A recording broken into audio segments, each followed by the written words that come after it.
This is the story of 3 plastic bottles, empty and discarded. Their journeys are about to diverge, with outcomes that impact nothing less than the fate of the planet. But they weren't always this way. To understand where these bottles end up, we must first explore their origins. The heroes of our story were conceived in this oil refinery. The plastic in their bodies was formed by chemically bonding oil and gas molecules together to make monomers. In turn, these monomers were bonded into long polymer chains to make plastic, in the form of millions of pellets.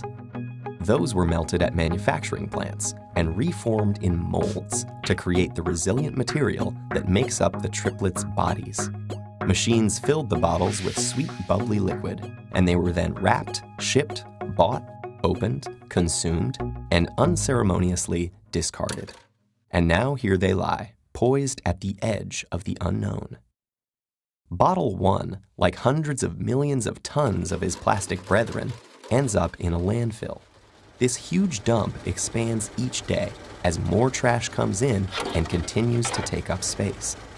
As plastics sit there being compressed amongst layers of other junk, rainwater flows through the waste and absorbs the water-soluble compounds it contains, and some of those are highly toxic.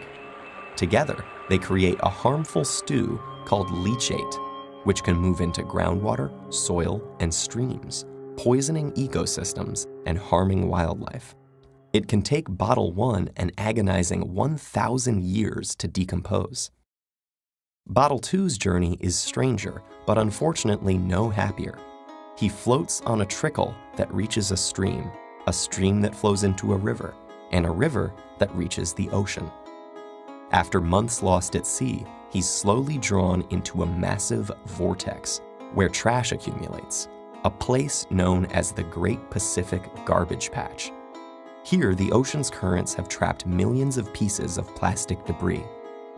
This is one of 5 plastic-filled gyres in the world's seas, places where the pollutants turn the water into a cloudy plastic soup. Some animals, like seabirds, get entangled in the mess. They and others mistake the brightly colored plastic bits for food. Plastic makes them feel full when they're not, so they starve to death and pass the toxins from the plastic up the food chain. For example, it's eaten by lanternfish. The lanternfish are eaten by squid. The squid are eaten by tuna. And the tuna are eaten by us. And most plastics don't biodegrade, which means they're destined to break down into smaller and smaller pieces called microplastics, which might rotate in the sea eternally. But Bottle 3 is spared the cruel purgatories of his brothers.